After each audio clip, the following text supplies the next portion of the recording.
plus avant. Demeurons, chère Inon. Je ne me soutiens plus. Ma force m'abandonne. Mes yeux sont éblouis du jour que je revois. Mes genoux tremblants se dérobent sous moi, hélas. Dieu Tout-Puissant, que nos pleurs vous apaisent. Que ces vains ornements, que ces voiles me pèsent. Quelle importune main, en formant tous ces nœuds, a pris soin sur mon front d'assembler mes cheveux. Tout m'afflige et m'ennuie, et conspire à me nuire. Comme on voit tous ces vœux l'un l'autre se détruire, vous-même, condamnant vos injustes desseins, tantôt à vous parer, vous excitiez nos mains. Vous-même, rappelant votre force première, vous vouliez vous montrer et revoir la lumière. Vous la voyez, madame. Et prête à vous cacher, vous haïssez le jour que vous venez chercher. Noble et brillante auteur d'une triste famille, toi, dont ma mère osait se vanter d'être fille, qui peut-être rougit du trouble, tu me vois. Soleil, je te viens voir pour la dernière fois. Quoi? Vous ne perdrez point cette cruelle envie. Vous verrai-je toujours, renonçant à la vie, faire de votre mort les funestes apprêts? Que ne suis-je assise à l'ombre des forêts? Quand pourrais-je, au travers d'une noble poussière, suivre de l'œil un char fuyant dans la carrière? Quoi, madame?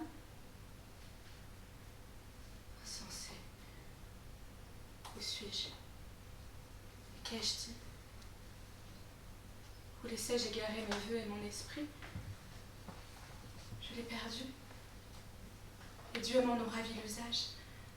Inon, la rougeur me couvre le visage. Je te laisse trop voir mes honteuses douleurs et mes yeux, malgré moi, se remplissent de pleurs. Ah, s'il vous faut rougir, rougissez, c'est un silence qui de vos mots encore écrit la violence. Rebelle à tous nos soins, sourde à tous nos discours, voulez-vous sans pitié laisser finir vos jours? Quelle fureur les voir au milieu de leur course, quel charme, quel poison en entarie la source. Les ombres par 3 fois obscurci les cieux, depuis que le sommeil n'est entré dans vos yeux. Et le jour a 3 fois chassé la nuit obscure, depuis que tout votre corps languissait en nourriture. À quel affreux dessein vous laissez-vous tenter? De quel droit sur vous-même osez-vous attenter? Vous offensez les dieux auteurs de votre vie. Vous trahissez l'époux à qui la foi vous lie. Vous trahissez enfin vos enfants malheureux que vous précipitez sous un jour heureux. Songez-vous qu'un jour, leur ravira leur mère et rendra l'espérance au fils de l'étrangère, à ce fier ennemi de vous, de votre sang, ce fils qu'une Amazone a porté dans son flanc. C'est Hippolyte! Ce reproche vous touche? Malheureuse, quel nom est sorti de ta bouche? Bien. Votre colère éclate avec raison. J'aime à vous voir frémir à ce funeste nom. Vivez donc, que l'amour, le devoir vous excite.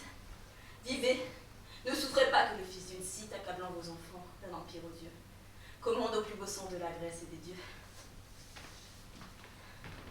Mais ne différez point. Chaque moment vous tue. Réparez promptement votre force abattue. Tandis que de vos jours, prêt à se consumer, le flambeau dure encore et peut se rallumer. J'en ai trop prolongé la coupable durée. Quoi? De quelques reproches êtes-vous déchiré? Quel crime a pu produire un trouble si pressant? Vos mains ont-elles trempé dans le sang innocent? Grâce au ciel, mes mains ne sont point criminelles.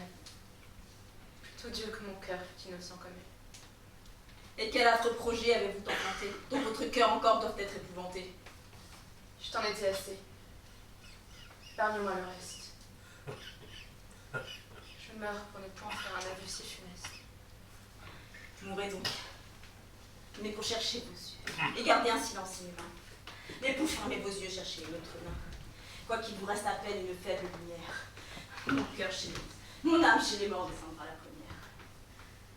Cruelle, quand ma foi vous a-t-elle déçu? Songez-vous qu'en naissant, mes bras vous ont reçu? Mon pays, mes enfants, pour vous j'ai tout quitté.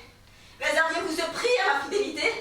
Quel fruit espères-tu de tant de violence? Tu frémiras d'horreur si je romps le silence. Et que me direz-vous qui ne cède grand Dieu à l'horreur de vous voir expirer à mes yeux? Quand tu sauras mon crime et le sort qui m'accable, je n'en mourrai pas moins, j'en mourrai plus coupable. Madame, au nom des pleurs que pour vous j'ai versés, par vos faibles genoux que je tiens embrassés, délivrez mon esprit de ce funeste doute. Tu le veux? Lève-toi. Parlez, je vous écoute. Ciel, que lui vais-je dire? Par où commencer? Par des vaines frayeurs, cessez de m'offenser.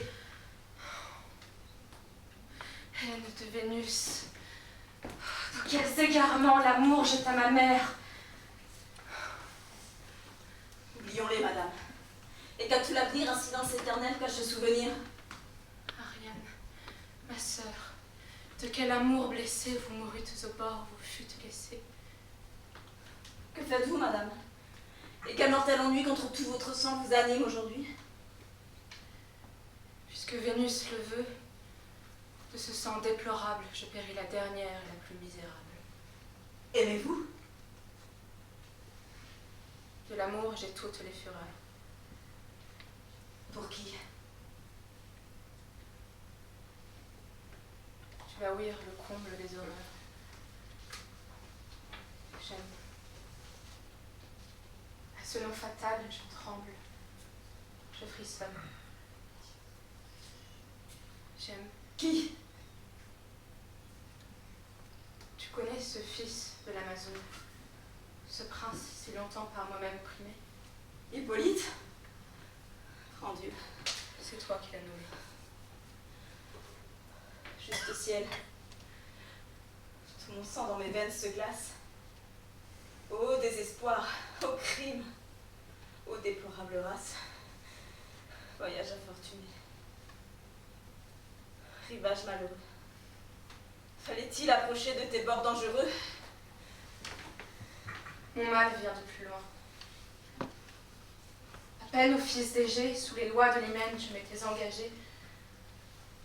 Mon repos, mon bonheur semblait être affermi. Athènes me montra mon superbe ennemi. Je le vis, je rougis, je pâlis à sa vue. Un trouble s'éleva dans mon âme éperdue. Mes yeux ne voyaient plus. Je ne pouvais parler. Je sentis tout mon corps étransir et brûler. Je reconnus Vénus et ses feux redoutables. D'un sang qu'elle poursuit, tourments inévitables. Par des vœux assidus, je crus les détourner. Je lui bâtis un temple et pris soin de l'orner. De victimes moi-même à toute heure entourées, je cherchais dans leurs flancs ma raison égarée. D'un incurable amour, remèdes impuissants, en vain sur les autels, ma main brûlait l'encens. Quand ma bouche implorait le nom de la déesse, j'adorais Hippolyte en le voyant sans cesse. Même au pied des autels que je faisais fumer, j'offrais tout à ce Dieu que je n'osais nommer. Je l'évitais partout. Oh, comble de misère, mes yeux le retrouvaient dans les traits de son père. Contre moi-même, enfin, j'osais me révolter. J'excitais mon courage à le persécuter. Pour bannir l'ennemi, dont j'étais l'idolâtre, j'affectais les chagrins d'une injuste marâtre. Je pressais son exil, et mes cris éternels l'arrachèrent du sein et des bras paternels. Je respirais, et non. Et depuis son absence, mes jours moins agités coulaient dans l'innocence. Soumise à mon époux, et cachant mes ennuis, de son fatal hymen, je cultivais les fruits. Vaine précaution, cruelle destinée. Par mon époux lui-même, à Trézène amené, j'ai revu l'ennemi que j'avais éloigné. Ma blessure trop vite aussitôt assainie. Ce n'est plus une ardeur dans mes veines cachées, sa Vénus tout entière à sa proie attachée. J'ai conçu pour mon crime une juste terreur.